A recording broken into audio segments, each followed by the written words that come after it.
জানো তো, একটা কথা আছে, ভালো থাকতে গেলে আসলে বেশি কিছু দরকার হয় না, কিন্তু আমরা যে ভালো আছি এটা মানুষকে বোঝানোর জন্য অনেক কিছুর দরকার হয়। আগের দিনের মানুষের মনে শান্তি ছিল, অল্পতেই সবাই কত খুশি থাকতো। বাবা মায়েদের মুখে শুনেছি তারা কত কষ্টে মানুষ হয়েছে, কিন্তু তবুও তারা অনেক সুখী ছিল।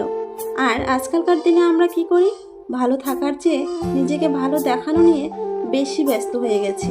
কোথাও ঘুরতে গেলে বা ভালো কিছু খেলে সেটা মনের ভিতর উপভোগ করার চেয়ে কখন ফোনে ছবি তুলে সোশ্যাল মিডিয়ায় আপলোড করব, এটা নিয়েই বেশি চিন্তা করি।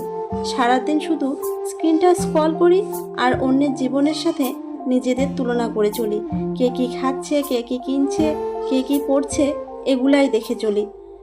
আমাদের মাথায় সবসময় এটাই ঘুরে যে আমি যেমন ভালো আছি, আমার থেকে হয়তো সে আরও ভালো আছে। কিন্তু আমরা এটা কখনো চিন্তা করি না, আমাদেরও দেখে কিন্তু কেউ ভাবছে আমার থেকে সে বেশি ভালো আছে। আগেকার দিনে ভাঙা ঘরেও মানুষ শান্তিতে ঘুমাতো, আর এখন সব রকম সুবিধা থাকার পরেও রাতে মোবাইল স্ক্রল করতে করতে দুশ্চিন্তায় ভুগি আমরা। কারণ আমরা নিজেরা কতটা সুখী তার চেয়ে লোক দেখানোর চক্করেই বেশি পড়ে গেছি। যাই হোক, আজকে রান্না করেছি আলু দিয়ে বেগুন ভাজি, ডাল আর ভাত।